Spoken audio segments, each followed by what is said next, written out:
listening to the Gettin Salty Experience podcast. Webster defines a rescue as to free from confinement, danger, or evil, to save or deliver.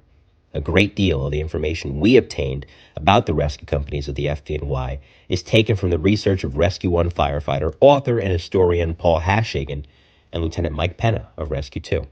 The time is the early 1900s. As a result of many unusual situations occurring at fires and emergencies, the City of New York Fire Department began contemplating the development of a special unit trained and equipped to handle these very special problems. On January 6th of 1915, writes the New York Times, an electrical short in a manhole sparked a fire that pumped smoke into the subway line under Broadway at West 55th Street, resulting in chaos for 250,000 commuters and claiming the life of one passenger. Crowded in seats, the article reads, and on platforms hanging to straps, they had no warning of the disaster until the lights in the train suddenly went out and the cars gradually stopped. Even then, amid the dim light from the 2 emergency lamps in each car, there was little suspicion of the gravity of the trouble. But when the fumes reached the carriages, guards refused to let passengers out, insisting it was against company rules to open doors between stations. Even when they themselves became sick, they remained stubborn. The panic spread until there was a frantic fight in the darkness, the Times reported. Windows were broken, seats torn up and smashed against the panes, and crowds rushed against the end and side doors. Although the fire never reached the trains, passengers were overcome with smoke, and a 39-year-old woman by the name of Ella Grady would tragically lose her life, and more than 210 people would be overcome by smoke or even trampled upon. After the very tragic subway fire of January 6, 1915, FDNY Chief of Department John Kenlin and the Commissioner put their plans for the creation of a new company, a rescue company, on the fast track. Chief Kenlin and Fire Commissioner Robert Adamson hoped to provide the FDNY with a company that could shut off ammonia supplies when pipes burst in cold storage plants, entering and ventilating the deadly smoke produced during these fires in drug and chemical plants, and rescuing people overcome during fires of this sort. In addition, they could operate in the worst smoke conditions often found in both the cellars and subcellars of Lower Manhattan, and their ability to work in these punishing conditions reduced the terrible toll these fires placed on the regular companies. Kenlin and a group of trusted associates began a study of all available equipment and methods used in other fire departments around the world, and other endeavors such as the rescue work that was being done by the government's Bureau of Mines. During this study, a very successful Wall Street stockbroker and friend of the department, Robert H. Mainzer, traveled to Europe and investigated the fire departments of major cities over there, noticing the equipment they utilized. Upon his return, Mainzer, an honorary FDNY battalion chief, reported his findings to Chief Kenlin and strongly urged the formation of a rescue company outfitted with smoke helmets and other unique tools. This research was instrumental in the development of a plan to equip, train, and place in service a specialized unit utilizing the latest innovations and methods in modern firefighting. A call for volunteers went out to all the firehouses in the city, and over 200 men volunteered for this assignment. As the list of candidates was compiled, Chief Kenlin went ahead with the testing of an integral part of the program, the aforementioned smoke helmets. A particularly young officer caught the chief's eye and was detailed to put the smoke helmets to the test. John J. McElliott, the 30-year-old captain of Lateral Company 1, stood at 6 feet tall and was a solid 200 pounds. When he reported to the sprinkler testing room of the fire college to familiarize himself with the breathing apparatus under actual smoke conditions, a fire fueled by excelsior, oakum, hay, sulfur, and rubbish was then prepared. Exhausted and drenched in sweat, his clothes actually rotting from the fumes, he stepped from the room. Hair plastered to his head, and his hands so blackened it would take weeks of washing to finally get them clean. He was satisfied that the helmet worked as advertised, and would recommend it as such. The helmets had passed the test, as did the young captain, who would find himself in command as the new company went into service. Chief Kenlin was now faced with the formal organization of the new unit. Captain McElliott was an obvious choice as captain and would help choose the members of the new company from the hundreds of firemen who had volunteered. All applicants were checked, and members with experience as mechanics, engineers, electricians, iron workers, riggers were given preference, providing that they were otherwise fit for severe work likely to be encountered by the new unit. These prospective members were given exhaustive physical exams due to the extreme operating conditions they were expected to face. After much considerations, the roster was created. The new rescue men consisted of a captain, lieutenant, and 8 firefighters.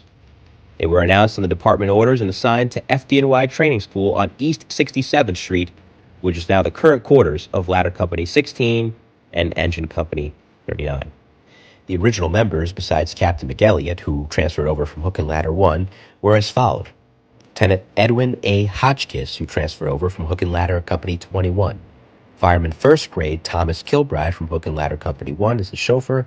Walter A. O'Leary from Engine Company 33. John F. Mooney from Hook and Ladder Company 4. John Ryan from Engine Company 33. Frank Clark from Hook and Ladder 24. Alfred Kinsella from Engine 74. Alfred V. Henretti from Hook and Ladder Company 15. And James Shaw from Company 43. The above-named officers and men reported to headquarters on 157 to 159 East 67th Street on Tuesday, January 19th, 1915, at 10 a.m. for a period of instruction, after which the company was then placed into service. The specialized instruction consisted of unique tools the company would be assigned, use and maintenance of the Draeger smoke helmets, use of cutting torches, and advanced first aid. The FDNY shops hurried to complete the rebuilding of the company's new apparatus, a 1914 Cadillac touring car. Rather small by today's standards, the shop's work included 2 bench seats facing each other with storage space beneath them. The list of tools the company started with included 6 Draeger smoke helmets, gas mask, lifelines, a Lyle gun, rubber gloves, wading pants, and forcible entry tools. In addition, 5 hydraulic jacks, a 15, 10, and 5-ton jack, oxygen tanks, 2 resuscitators, cutting torches, a 150-foot signal line, various blocks and wedges, stretchers, 5 extinguishers, axes, a first aid kit, rivet cutters, towing cables, claw tools, a telephone set for smoke helmets, and an extensive toolkit. By 1915 standards, this was state-of-the-art. A Lyle gun was a line thrower powered by a short-barreled cannon. It was invented by Captain David A. Lyle of the U.S. Army, who was a graduate of West Point and the Massachusetts Institute of Technology, and was used starting in the late 19th century. These line guns are used primarily for shore-based rescue operations. This rope rifle was used to shoot a small line to a distant point, such as the roof of a building. Attached to the cord was a thicker rope. That rope could be used for rescue purposes or to haul equipment. In 1915, the rope rifle also became one of the insignias of the newly formed rescue company. Traditionally, the engine officer wore a badge with silver trumpets. Ladder companies wore silver axes, and now the rescue wore a rope rifle, a smoke helmet, and a coil of rope. The captains had 2 rifles, trumpets, or axes. On Monday, March 8th at 8 a.m., Captain John McElliott picked up the phone at Engine 33's Great Jones Firehouse house watch desk and advised the Manhattan dispatcher that Rescue Company 1 was in service. The first true heavy rescue company in the United States was now up and running.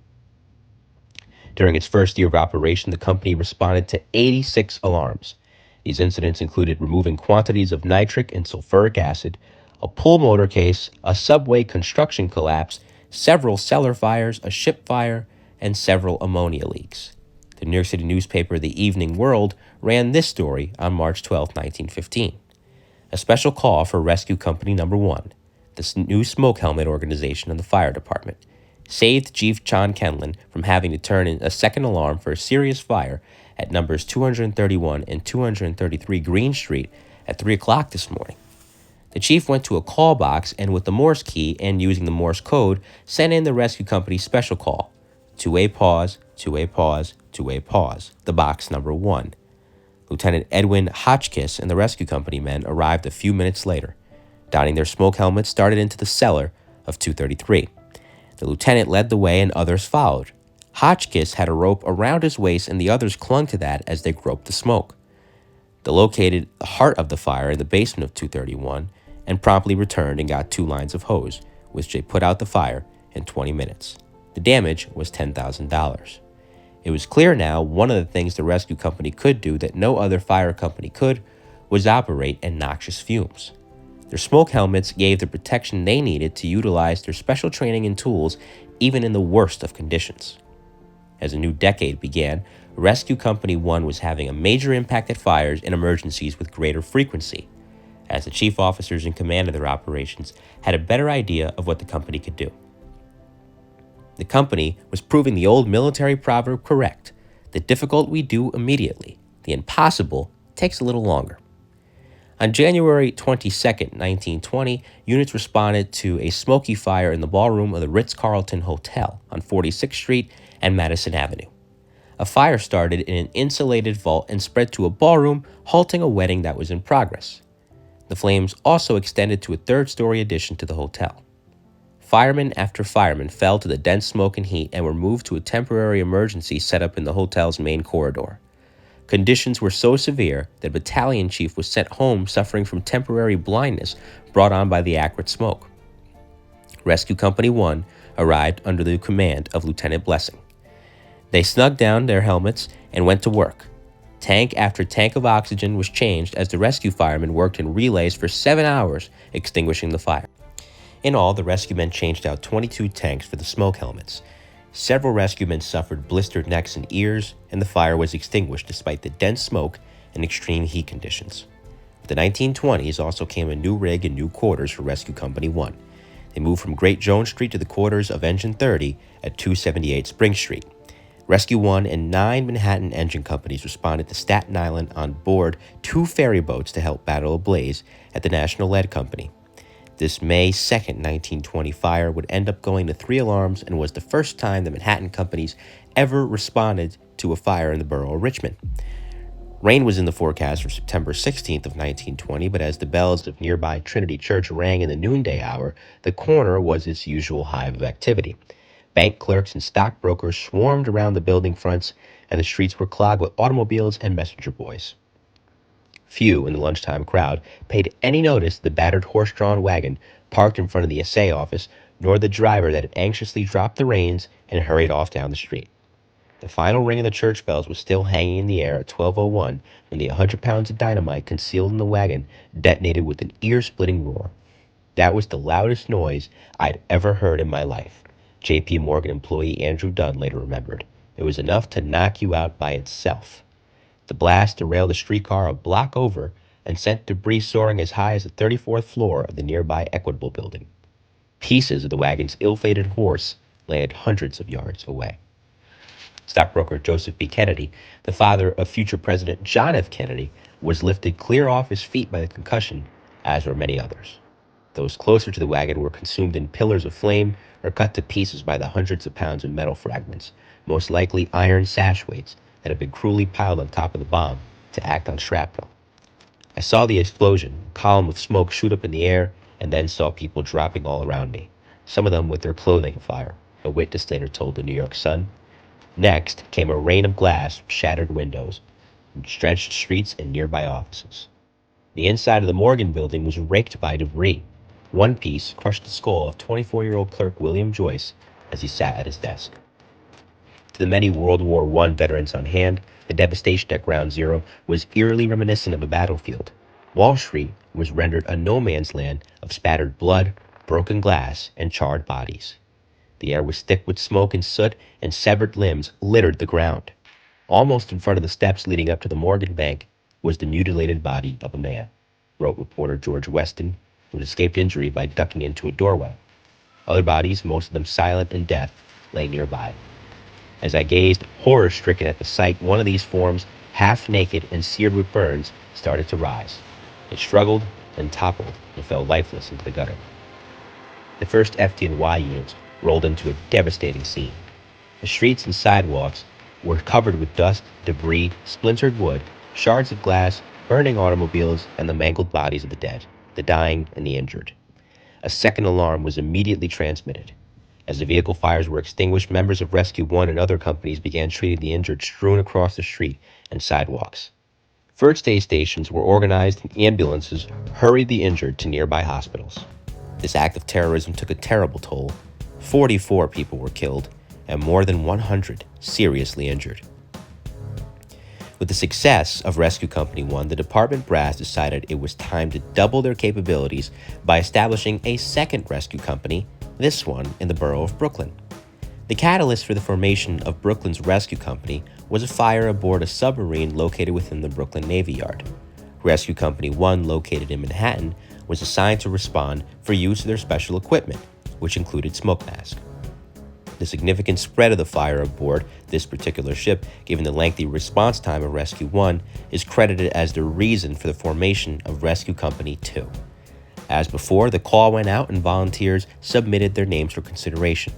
The chief of department was again looking for a dynamic captain to lead the new unit. He didn't have to look far. Captain Walter A. O'Leary of Ladder 6 was given the command.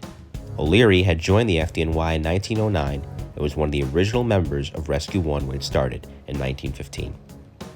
Promoted to lieutenant in 1918 and then captain in 1922, O'Leary was assigned to Ladder 6 in Manhattan until the word of the additional rescue companies hit the firehouses. The new captain then began to choose his new crew. His lieutenant would be Peter F. Walsh of Rescue 1. Also joining them from Rescue 1's roster was fireman John Kistenberger. Their transfers to the new company, along with 13 other firemen, would go into effect on March 1st of 1925. In a newspaper article published by the New York Times dated November 22nd, 1963, it reads as followed. Walter A. O'Leary, a retired deputy chief of the New York City Fire Department who was credited in organizing the first two rescue companies in the department, died Sunday at his home on 13944 230th Place in Laurelton, Queens. He was 76 years old. Chief O'Leary, who was born on the Lower East Side, joined the fire department in 1909.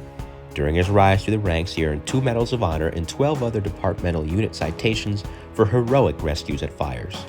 In addition to organizing rescue units in his own department, Chief O'Leary assisted in training men for the first emergency service units in the NYPD. He retired in 1943. In an article dated March 1, 1925 from the Brooklyn Times Union newspaper, the headline read, New Brooklyn Rescue Company learns use of acetylene torch. The article goes on to say Captain Walter A. O'Leary, who will be the captain of the 16 members of Rescue Company 2, which is to go into active service in Brooklyn at 9 a.m. today, put the men through their first regular instruction and preparation for their work yesterday afternoon. Captain O'Leary showed the men how to use the smoke helmets and the acetylene torch. He cut through a 2-inch piece of steel with the torch. The second instruction is to be given when the company goes into service today. The company was organized Friday by order of Fire Commissioner Drennan. Captain O'Leary, who was transferred from Ladder Company 6, Canal Street, Manhattan, was one of the first members of the first Rescue Company 1, which is located on Spring Street in Manhattan. The 16 men attached to the newly formed Rescue Company were given a special medical and physical examination to determine their fitness for their new duties. Unlike Rescue 1 when they formed and had weeks of specialized training at the Academy on East 67th Street, before they went into service, Rescue 2 did all in-house training after they had gone into service. On March 1st of 1925, Rescue 2 went into service at the quarters of Engine 210 on 160 Carlton Avenue, Fort Greene, Brooklyn. Special Department Order 35, dated February 27th of 1925, lists transfers and the first official roster of Rescue 2, stated effective March 1st, 1925. The orders for FDNY Rescue Company No. 2 would go into effect March 1st of 1925 at exactly 9 in the morning, and the following members would be assigned as the inaugural members of the Brooklyn-born Rescue Company. Captain Walter O'Leary, Lieutenant Peter Walsh, and firefighters William Gillum, Francis Anderson, Earl Kane, Henry Robin, James Boylan, Dennis Walsh, James Cummings, Anthony S. Zunino, John Hennerman, William Barry, Raymond Fleming, George Lohr, John Sabletoy, and John Kistenberger. On March 18th of 1925, Rescue 2 would respond to its first fire and would almost lose 4 members of the company, according to an article from the Brooklyn Daily Eagle.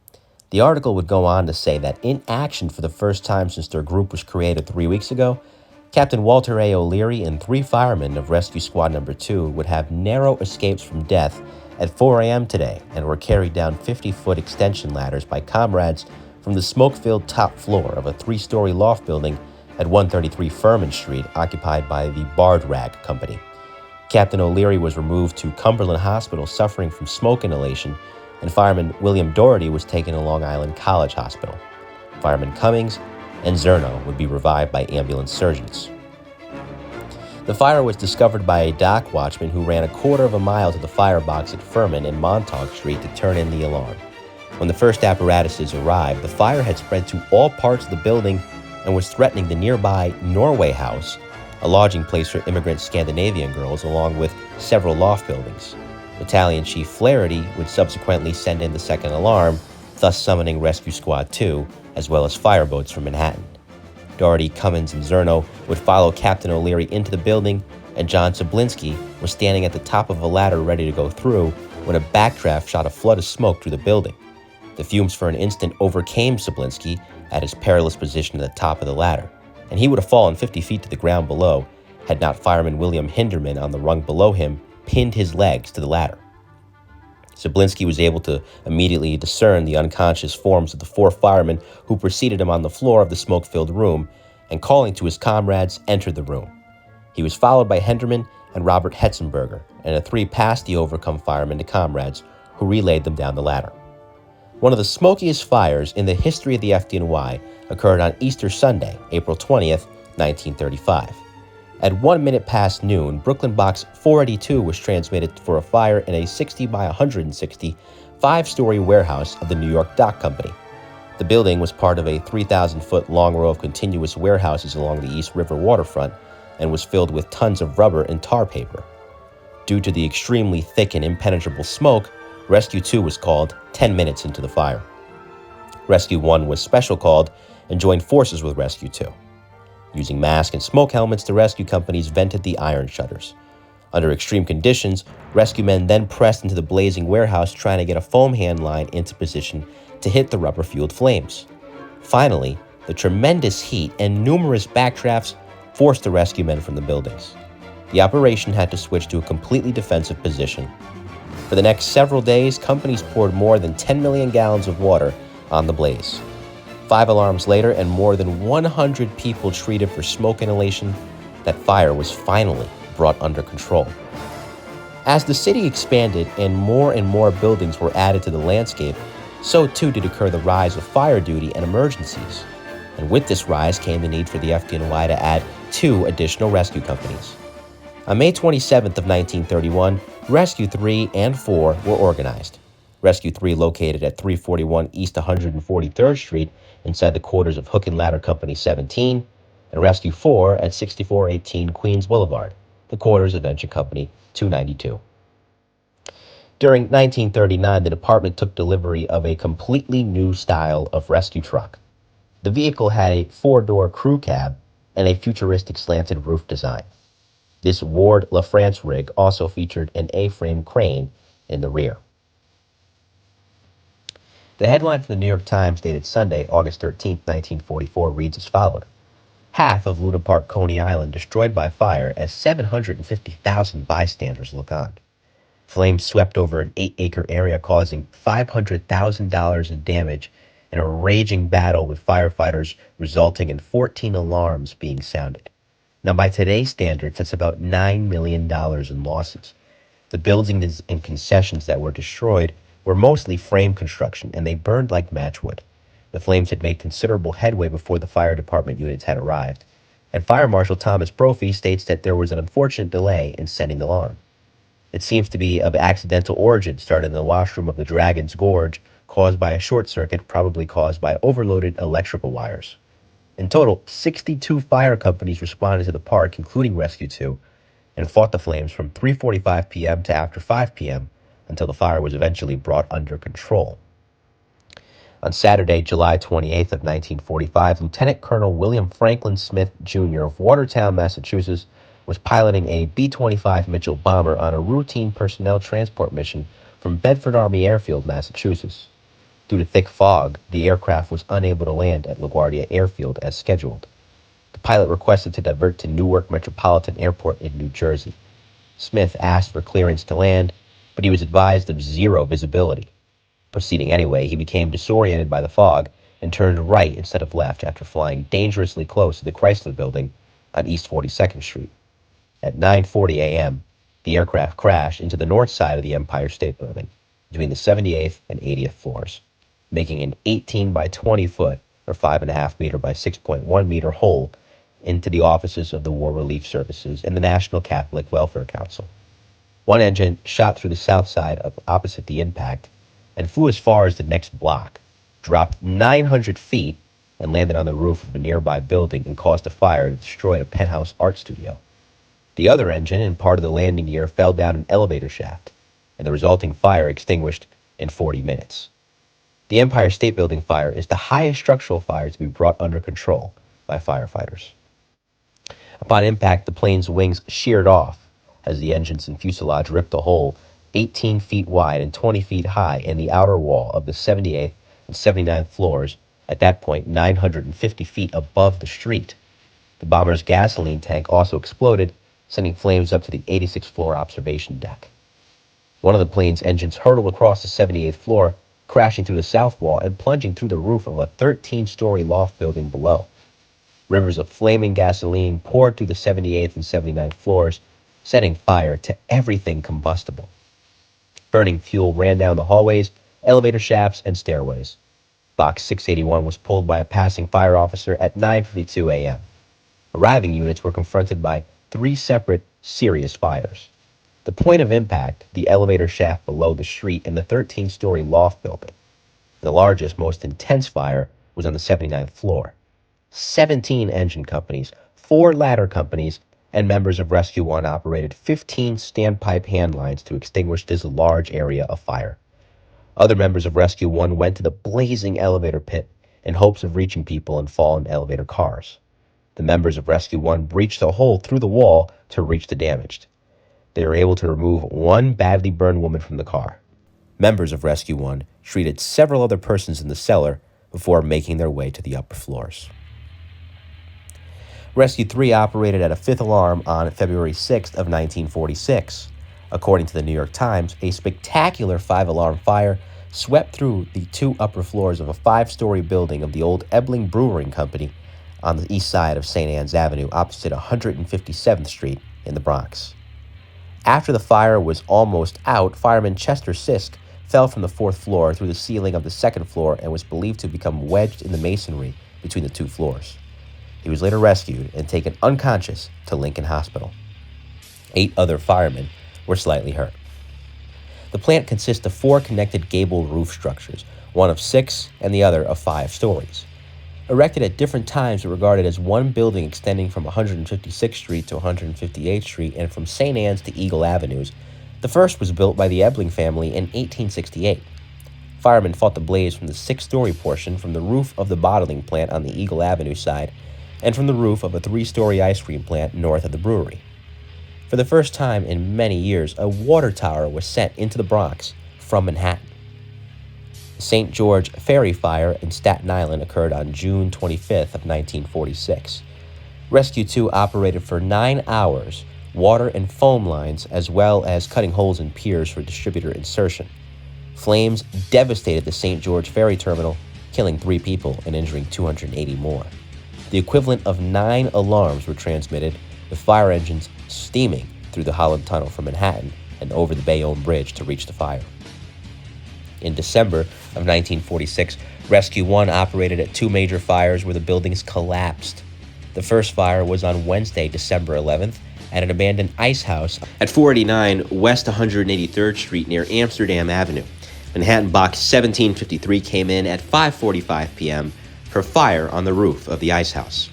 The fire was started by mischievous boys and was extinguished by the first alarm assignment.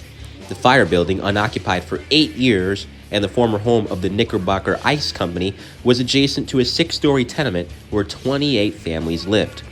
The ice house, the same height of the tenement, had massive 36-inch thick brick walls, insulated with cork, supporting a heavy concrete roof on steel members. Later that night at 11:59, another alarm came in from the same alarm box for a fire in the same building. Apparently, this second fire had been burning for some time. Firemen were working for an hour when the roof of the ice house collapsed, pushing out the sidewalls and taking several firemen with it. The ice house structure fell onto the tenement, collapsing the building and trapping numerous persons. Multiple alarms were transmitted and Rescue 1 was special called. Together with Rescue 3 and 5 alarms worth of firemen, they began a long and dangerous rescue operation. It took several days to recover all those killed by the collapse. 1 fireman and 37 civilians were killed. The FDNY operated for more than 65 straight hours. Then on New Year's Eve of 1946, Manhattan Box 396 was transmitted at 5:27 p.m. for a fire in a 7-story loft building at 749 Broadway between Astor Place and 8th Street. 3 engines, 2 trucks, a water tower, and Rescue 1 responded to the alarm. 2 hours into the fire, now 3 alarms, the building collapsed, carrying the roof and 7 heavily stocked floors into the basement. More than a score of firemen were trapped and buried beneath tons of stock and structural debris. Rescue 1, under the command of Patrick Green, began the dangerous task of locating and removing the trapped firefighters. For the next 10 hours, some of the most skilled and daring rescue work ever performed in the FDNY was carried out. The trapped firemen in accessible positions were quickly removed by breaking through the sidewalks to gain access to the cellar.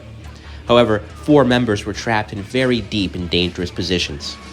The men were partially buried under tons of debris at the base of the structure's north wall, with an avalanche of stock and disarranged structural parts hanging dangerously over them.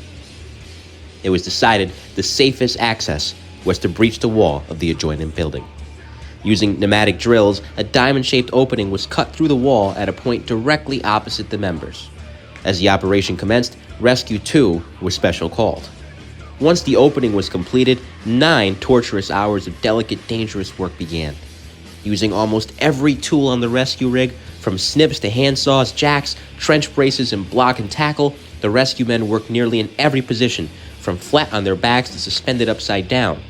One by one, the trapped men were removed. In the early morning hours, the rescue men reached Captain John McGuire of Ladder 5 and Lieutenant Jeremiah Cronin of Water Tower 2. Both men were dug clear and carefully removed to nearby hospitals. The rescue work continued until the last 2 men, Acting Deputy Chief William Hogan and Fireman Michael Bennett of Ladder 5, were removed.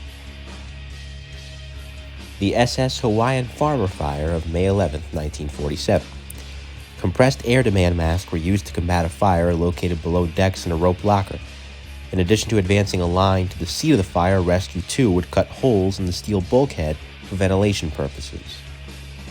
In the SS Silver Sandal Fire of March 4, 1948. The members of Rescue 2 used Scott air masks to advance hose lines and shut down the ship's refrigeration system. Acetylene torches were used to provide access to the burning cork, as well as provide ventilation. Rescue 2 worked for over 8 hours at this incident. The date is November 24, 1950, Thanksgiving Eve. The place is Queens, and Rescue Company 4 is put into action. The Kew Gardens train crash, also known as the Richmond Hill disaster, was a collision between 2 trains on the Long Island Railroad's main line, which occurred during the evening rush hour of November 22, 1950. The trains collided between Kew Gardens and Jamaica stations in Kew Gardens, Queens, killing 78 people and injuring 363. The crash is the worst railway accident in LIRR history and one of the worst in the history of New York State. An eastbound Hempstead-bound train consisting of 12 cars and carrying about 1,000 passengers left Pennsylvania Station at 6:09 p.m. Its first stop was to be Jamaica, but it passed the Kew Garden station. The train's engineer applied the air brakes to reduce speed to 15 miles per hour in response to a go-slow signal. Once engaged, the brakes would not release and the train halted. While the engineer investigated the problem, the brakeman traveling in the rear car got out and held the red lantern to warn any train following, as per the regulations. He then heard the traction motor's power, believing that the brakes were now working and the train was about to depart. He turned off the lantern and reboarded the rear car. He had not received a signal by the train's whistle to return to the train. The brakes were still locked on, and the Hempstead-bound train remained where it was, in the dark, without any protection from the rear. 4 minutes after the Hempstead train departed Penn Station, a train bound carrying 1,200 passengers departed Penn Station on the same track. When the Babylon train came around the bend, 4,600 feet behind the Hempstead train, it would slow to 15 miles per hour in response to a go-slow signal indicating congestion ahead. The engineer then saw the next signal beyond the stopped train, which showed all clear, thinking that this applied to him. He accelerated to 35 miles per hour. Meanwhile, the brakeman on the Hempstead train signaled to his engineer that he was back aboard and the train could proceed. But he did not receive any response. He signaled again, but the train stayed where it was. He prepared to get back onto the track when the Babylon train hit. Before he was killed, the Babylon train's engineer applied the emergency brake, but it was still traveling at 30 miles per hour when it collided with the stationary train. Neither train derailed, but the impact pushed the stationary train forward 75 feet and split its last car lengthwise as the front car of the Babylon train telescoped into it, shearing off the superstructure above the floor and driving the roof 15 feet into the air. In the ensuing collision, 78 people were killed, including everyone aboard the last car of the Hempstead train, who were crushed by the impact of the Babylon train, and 363 were injured. One witness described the dead as packed like sardines in their own blood. The survivor recounted, "All I could see was parts of bodies, arms, and legs protruding from the windows. Many of those who survived the impact were trapped in the darkness, unable to move in the pileup of dead bodies amidst the screams and wails of the dying." 4 rescue companies operated at this box. June 30th, 1952. Fire at Manhattan Avenue and Clay Street in Greenpoint, Brooklyn. A Brooklyn borough call for an 8th alarm would go out. 1 man died and more than 40 were hurt or overcome in the $1 million blaze. Fire engines were ultimately summoned from 3 boroughs, and strong breeze carried smoke clouds across the area, partially obscuring the Midtown Manhattan skyline in the background. On the evening of April 4th of 1956, Rescue 3 and FDNY members responded to 4085 3rd Avenue for a report of a fire in a furniture store. The fire had been burning for some time prior to firefighters' arrival, allowing it to spread significantly throughout the building and making it especially difficult to fight. While battling the fire, the building's iron frame marquee gave way, collapsing to the street below. Tragically killed in the subsequent collapse was Lieutenant John Malloy and firefighters Edward Carroll and Fred Hallower of Engine Company 48, firefighters William Hoolan and Arthur Hansen of Ladder Company 44, and firefighter Charles Infocino, an aide to an assistant chief who was on the scene. Shortly after 1500 hours on December 3rd of 1956, staff working in the pier house of the Luckenbach Steamship Company on the 35th Street Pier facility in Brooklyn noticed that a large consignment, 26,350 pounds to be exact, of foam rubber scrap awaiting shipment had caught fire, which was quickly growing out of control. The first report of the fire reached Brooklyn's central office at 1516 hours, which then dispatched several companies to the scene, including Engine Company 228 and Battalion 25. Acting Lieutenant Kramer on Engine 228 called in a second alarm shortly after arriving on the north side of the pier and finding the fire seated some 750 feet from landside and rapidly spreading throughout the densely packed warehouse. Engine Company 223, a fireboat firefighter, also arrived from her station at the foot of 39th Street within minutes and began operations as the 3rd, 4th, and 5th alarms were rung out roughly 10 minutes apart from each other. Battalion Chief Barr arrived on scene and quickly ordered the firefighter to shift ahead roughly 200 foot closer to shore and link up with Engine Company 278 to work on containing the out-of-control fire to the water side, the structure, and away from a partially loaded freighter on the opposite side of the pier. Arriving units were still being staged, and the firefighter was just beginning to send water back topside when the fire reached a 37,000-pound shipment of blasting caps destined for California and set off an enormous explosion that sent a shrapnel-filled blast wave through the immediate area, along with a shock wave strong enough to break windows on every building in a 3-block radius. Though several dozen firefighters were injured in the blast, there were miraculously no fatalities to the first responders. The same could not be said for the crowd of onlookers watching from the adjacent pier and exposed to the full force of the blast and shrapnel wave. 10 were killed. In the immediate aftermath of the blaze, on-scene commanders tried to re-establish contact with their units, many assuming the worst for those last known to be on and around the pier house itself. The 2 closest units, Engine 278 and the fireboat firefighter, were both damaged by the blast, and their members all experienced various levels of injury, but were soon back in action, albeit in a reduced capacity. In addition to the main fire now consuming the entire pier, new fires in the immediate and surrounding area set off by flaming debris and embers began to be reported, along with reports of hundreds of civilian injuries from glass shards or debris began to join the already long list of injured members and civilians on site. The first of two borough calls were dispatched by the Brooklyn Central Office, as well as a full response from the Marine Division to help combat the fire, with the pier now fully involved. Marine Division units and Coast Guard cutters worked together to combat the enormous blaze from the harbor side, while landslide units worked to set up streams to keep the fire from spreading further than the pier foot. And intrepid commercial tugboat crews darted in and out of the slips to remove barges and other vessels from the fire area. The borough call response continued through the rest of the afternoon and evening, and by nightfall, the blaze had been largely contained to the shattered pier itself, and relief and containment operations commenced. By dawn on December 4th, crews were dousing the last of the hot spots on the totally destroyed pier and taking stock of the previous day's events. Later dubbed the Miracle on 35th Street by the comparatively low loss of life among civilians and firefighters, the fire and blast nevertheless caused 250 injuries and killed 10 people in the surrounding area. Investigations into the fire and subsequent blasts led to the imposition of new requirements for pier facilities in New York Harbor, specifically in regard to fire prevention and suppression equipment and cargo handling and segregation practices.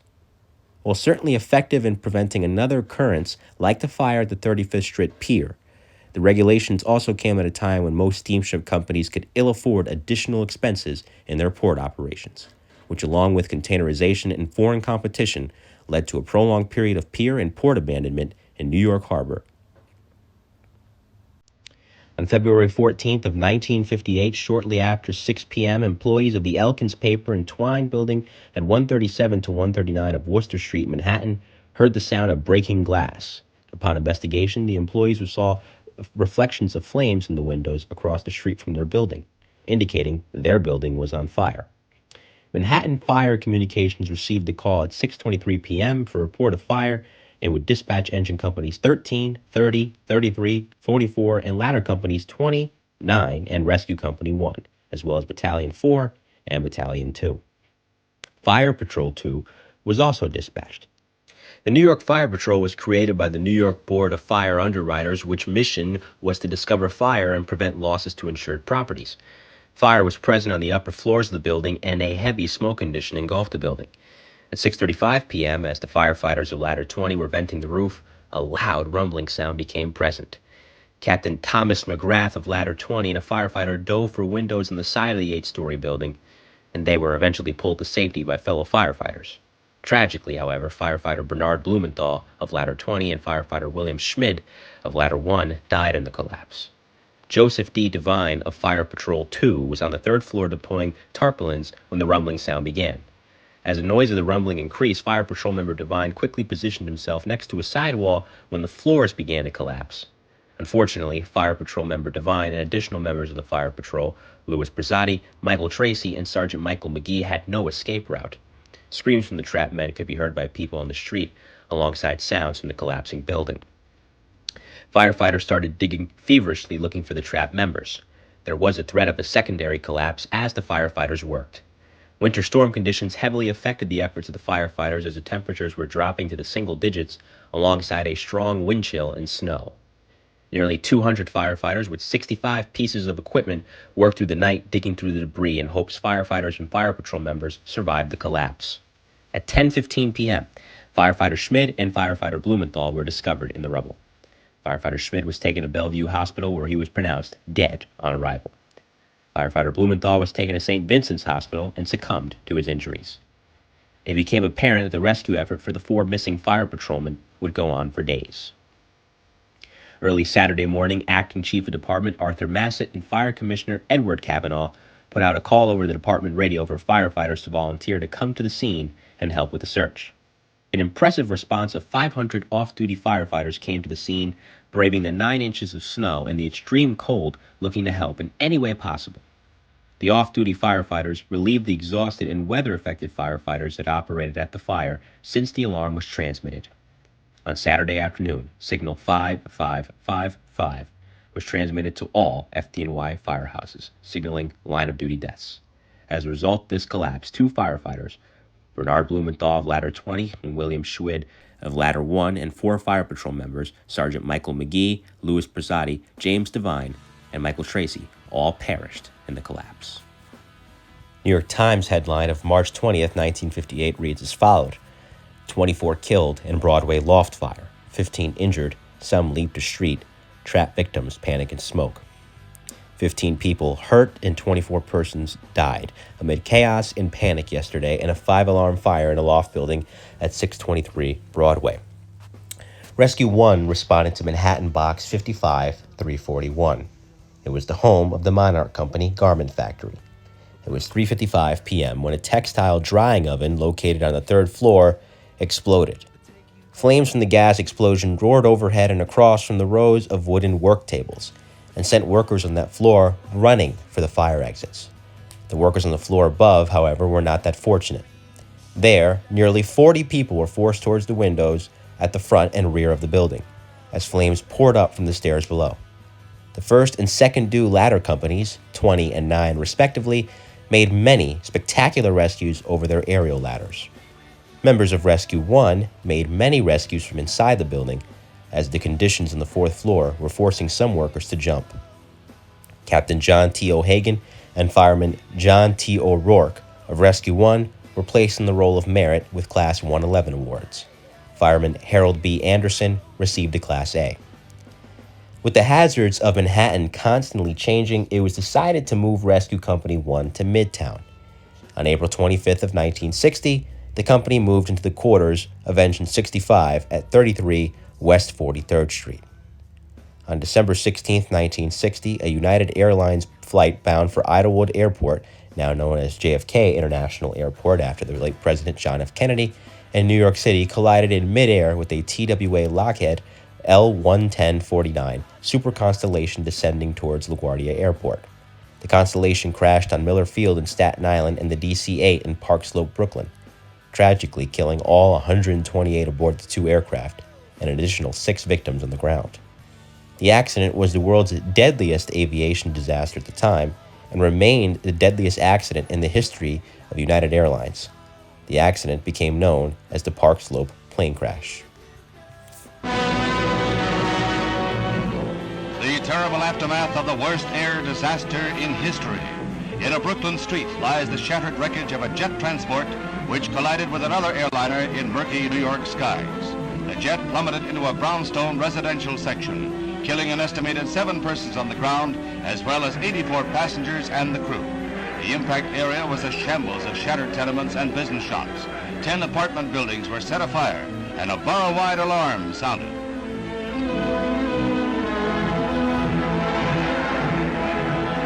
Both planes were stacked up in landing patterns, both arriving from the west. One to land at Idlewild, the other bound for LaGuardia Field.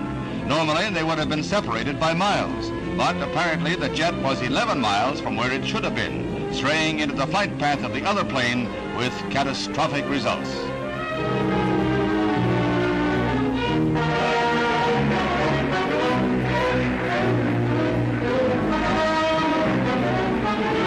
To the fiery havoc in Brooklyn, the crash of the other plane on Staten Island adds another bitter toll. Here, too, all aboard the ill-fated plane perish. 44 lives lost. Casualties on the ground were mercifully light. Both planes hit like fiery rockets and in the vicinity of crowded schools. Many of the passengers were flying on Christmas visits, carrying gifts for loved ones. Afterwards, the grisliest job was the effort to identify the broken remains of those who perished. Horror added to horror, shockingly emphasizing to the nation the terrible consequences of the aerial traffic jam in America's skies. At 10:33 a.m., LaGuardia Tower advises TWA of traffic off to its right. No one realizes it, but the United DC-8 is heading straight for them. Then, 7 seconds later, as both planes approach 5,000, there's a brutal collision. One of the DC-8's engines tears through the fuselage of the Super Coney.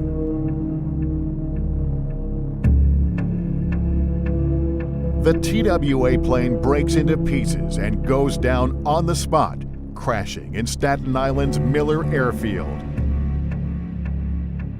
But the United jet manages to stay aloft for 8.5 more miles until it's over Park Slope, Brooklyn, where Tom Regan, then 20 years old, is standing on the street. I crossed the street at 7th Avenue and Sterling Place, just stepping on the corner when I heard a loud whine. And when I turned around, the wing of the plane, United Airlines, was catching into the roof of the building that I had just left. And there was a tremendous explosion. Immediately I dropped to the ground, and then moments after that there was a second explosion. Bang! Just everything exploded. And now the whole place was on fire. I stayed on the ground for what I thought seemed to be a long time, but I believe it was only several seconds. And I jumped up and I ran, and I never looked back. Arriving FDNY companies were faced with jet fuel fires raging in 10 brownstones, a 5-story brick apartment building filled with fire and in danger of collapse, the pillar of a church on fire as well, and the intersection of nearby streets filled with plane wreckage. 5 alarms and a borough call were transmitted, bringing over 50 companies to the scene. Rescue 1 would be special called to operate in conjunction with Rescue 2. Additionally, Rescues 3 and 4 were special called as well. In all, 11 buildings were on fire. And there in a snowbank lay 11-year-old Stephen Baltz, the only surviving passenger of the crashed airplane. The boy was in extremely critical condition and carefully placed into a Stokes basket by the members and handed over to medical personnel. Just 3 days later, while companies were still operating at the crash site, a new dark column of smoke became visible over Brooklyn, pinpointing another historic FDNY response. On December 19th, the USS Constellation, a naval aircraft supercarrier, caught on fire, claiming the lives of 50 civilian workers and injuring as many as 330 others. This incident occurred only 3 days after a freak mid-air collision of 2 airplanes over Park Slope, with one plane crashing in Staten Island, killing 128 passengers and 6 people on the ground. And according to a December 24th article in the New York Times, the fire on the USS Constellation began with an ill-fated series of events. Quote, "The valve assembly was knocked out of the tank by an 1,800-pound steel plate resting on a wooden pallet. The pallet was hit by a heavy steel trash bin that had been nudged by a forklift truck. The fuel gushed from the tank and ran through work holes in the steel flooring to decks below, on one of which it came in contact with hot work, either a welding or cutting torch of steel that was hot from such work. Nearing the end of construction, the USS Constellation was due in the Pacific Ocean by mid-1961, keeping with the Pentagon's Cold War strategy to have 3 carriers in operation there at all times, with one exclusively holding planes designed to carry nuclear weapons. On this day, the WNYC mobile unit was reporting live from the Brooklyn Navy Yard. In a series of telephone calls, a reporter described the scene as the fire department battled for 17 hours straight to extinguish the blaze, in spite of snowfall above and smoke billowing below through cavernous steel passageways. The fire initially accelerated due to wooden scaffolding used in construction, and the ship appeared to start sinking as water was increasingly pumped in to combat the flames. Workers were trapped below deck in airtight compartments for hours until firefighters could rescue them. A hole was cut in the hull of the ship to aid these efforts. Most who perished in this incident breathed poisonous fumes from the fire. The initial alarm for Box 308 was transmitted at 10:30 hours, and the 5th alarm was transmitted by the Chief of Department within 30 minutes.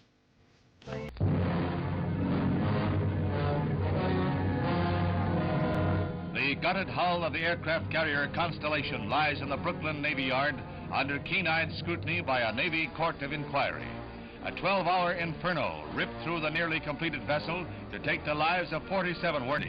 It is believed it started when a forklift truck burst open a fuel tank. The fuel ran down between decks, hit hot metal, and ignited. Workmen's wooden scaffolding reportedly carried the blaze through the Queens Box 9876, Jamaica Avenue and 162nd Street, would be transmitted at 10:42 a.m. on Wednesday, May 5th, 1962, for a fire in the basement of the Bonds clothing store. Companies were faced with a very serious fire and quickly evacuated employees and customers from the smoke-filled area. As members attempted to make access down the stairs to the basement, a powerful backdraft occurred, hurling some members through the plate glass display windows and toppled others, scattering them across the floors. A second alarm was immediately transmitted, and a third alarm 2 minutes later. Fourth and fifth alarms would be sent in as firemen were quickly becoming overcome by the choking yellow and deep black smoke. At 11:50 of that same morning, Rescue 1 and 2 were special called to join forces with Rescue 4. And using pneumatic drills, jackhammers, and mauls, they breached the store's masonry walls, allowing deeper penetration of the hose streams to control the fire. All companies were heavily engaged and rapidly becoming exhausted and overcome by the extreme heat and smoke conditions. Finally, the fire was declared under control at 2:20 p.m.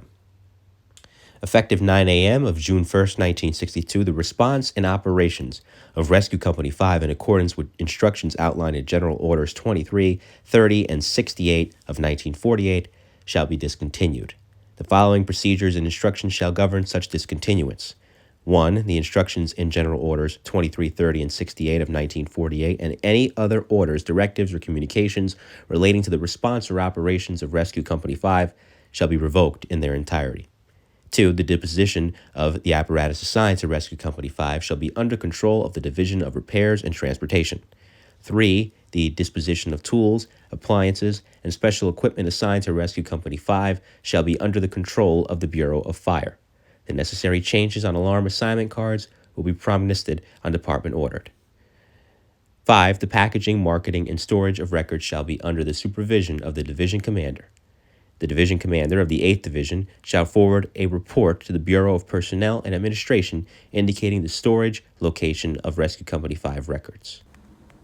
Rescue 4 was put into action on October 26th of 1962 when they responded to a blaze at the Sefu Soap and Fat Company located on 56th Road in Queens.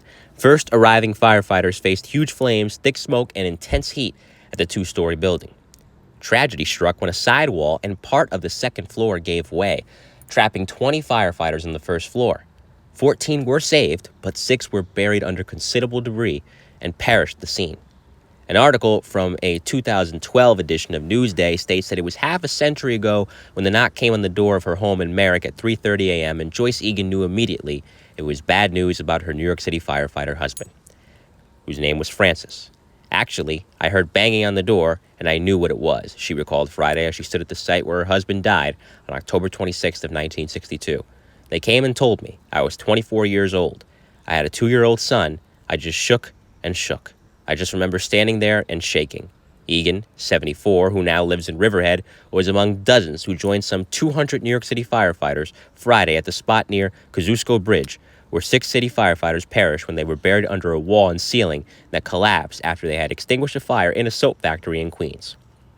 She talked as Peter Keene, who owns VIP Auto Body in Queens, helped fire officials set up his newly renovated business for the ceremony. While doing renovation, Keene had found charred wood in the walls and began the research that discovered his business stood on ground that once housed the Sefu Soap and Fat Company on 56th Road in Maspeth. Fire Commissioner Sal Cassano unveiled a memorial plaque with the names of the 6 firefighters. Egan, who was 29, Richard Andrews, who was 25, of Jamaica, Queens, Richard Gifford, who was 24, of Belrose, James Marino, 29, of Corona, Queens, George Zane, 25, of Jackson Heights, Queens, and Captain William Russell, 43, of Wantagh, as well as Robert Andrews, age 74, of Old Bridge, New Jersey, was a year younger than his firefighter, and said he remembers his parents were asleep and he opened the door to see fire officials on the porch. The chief came with the chaplain. We were the first ones told, he said. It was a shock when they came and told us, and I thought I had healed after 50 years, but this is bringing it all back. And I'm so grateful to Peter for doing this. He didn't have to. At least 7 retired firefighters who were there that night returned for the ceremony. They were unsure why the fire site had gone unrecognized for so long. I have family in a nearby cemetery, and I come here a lot, said retired firefighter John Kilcommons, then 78 years old of Middle Village. I always had a tear in my eye that nothing was ever done, but here it is now. Another retired firefighter, Thomas Ladka, 74, of Monroe, New York, said he was one of 22 firefighters standing in a shed adjacent to the building when the wall and ceiling came down. He and another firefighter got out before the impact. 20 were buried, 14 crawled or were pulled to safety. 6 died. I was lucky. That's what I remember the most about that night, Ladka said. On June 22nd of 1964, Rescue 1 was special called to a building collapse at 337 to 339 West 30th Street. 2 4-story brick buildings undergoing renovations had suddenly collapsed, entombing 3 workers. Lieutenant Erwin J. Alexi and Rescue 1 members had to work directly beneath a cracked and unstable brick wall that had once been a party wall between the 2 collapsed buildings. The underfooting was also treacherous due to the deep voids. Lieutenant Alexei split the men into two teams to ensure they would not be in the same place in the event of a secondary collapse. The first two workers were removed, but danger posed by the overhanging wall was too severe. All department personnel was pulled back until a crane was called in to remove part of the wall. Rescue 1 worked for a total of over 7 hours, finally reaching the last worker, who was unfortunately killed. America had a world-class fire problem from the late 1960s and well into the late 1970s. The fires were fueled by the nexus of societal breakdown, entrenched poverty, crime, and economic crisis, the OPEC oil embargo, urban decline, suburbanization, and technological change. These forces played out in race riots, military draft protests, and violent anti-war protest over our involvement in Vietnam. Our fire problem, largely fueled by arson-for-profit schemes, resulted in this part of our history being dubbed the war years, particularly by those who experienced it firsthand. Firefighters and police officers of that era faced the brunt of social unrest and urban decline on their own type of battlefield. It was not unheard of for a company to be doing well over 10,000 runs a year. While the rescues may not have been going on that many runs, they were going from fire to fire to fire. On October 17, 1966, the floor of a drugstore collapsed into a cellar during a fire on East 23rd Street in Manhattan's Flatiron District. The fire tragically claimed the lives of 12 firefighters and held the notoriety of being the deadliest fire in the history of the FDNY until September 11th of 2001. The incident would come to be known as the 23rd Street Fire.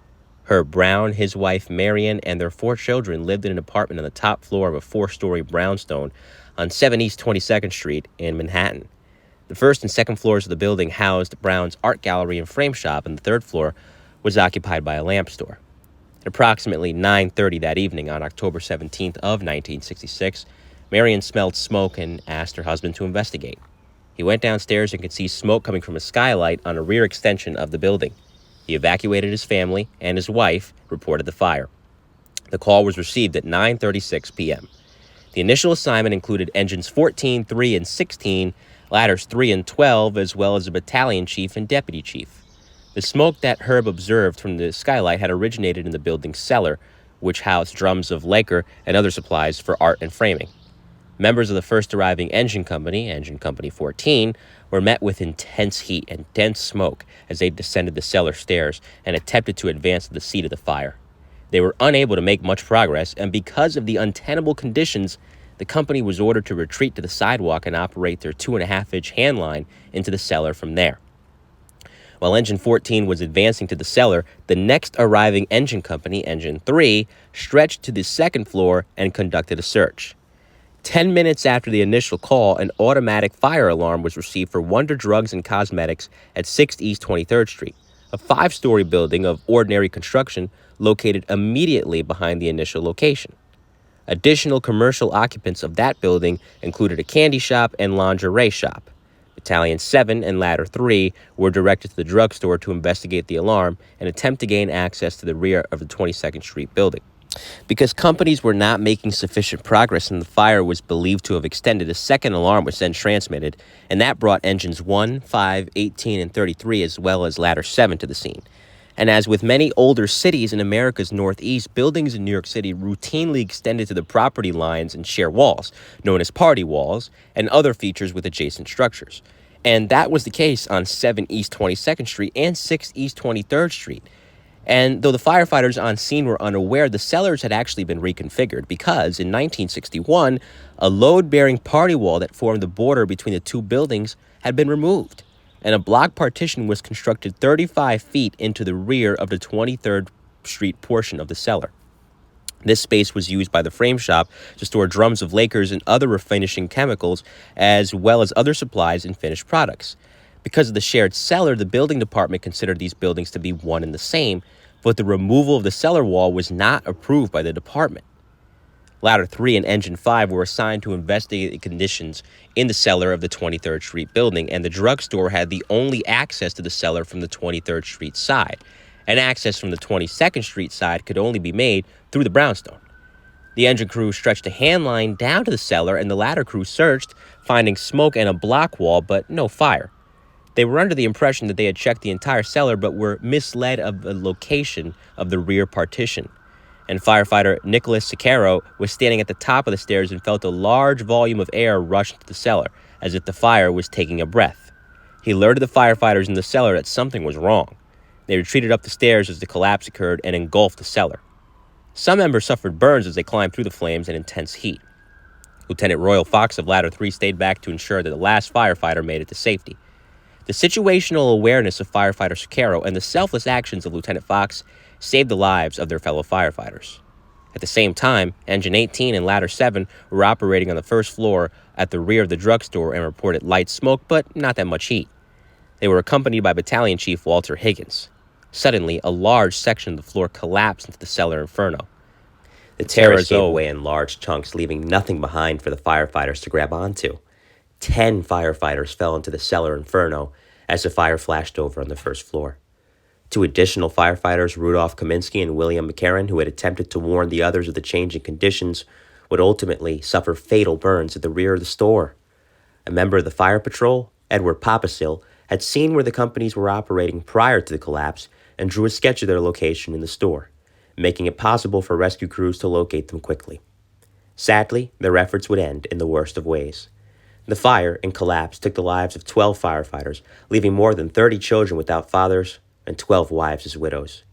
Engine 18 lost all but 2 of its members that night. The chauffeur was operating in the street, and firefighter John Donovan was returning from a detail when the collapse occurred. Donovan was nearly killed when he slipped into the cellar during rescue efforts, but was saved by members of Ladder 24. Ladder 7 lost 4 men, and both the deputy chief from the 3rd Division and the battalion chief from Battalion 7 were both killed. Many members of the rescue, both on and off duty, worked throughout the night and into the next morning until the final body was carefully removed from the building.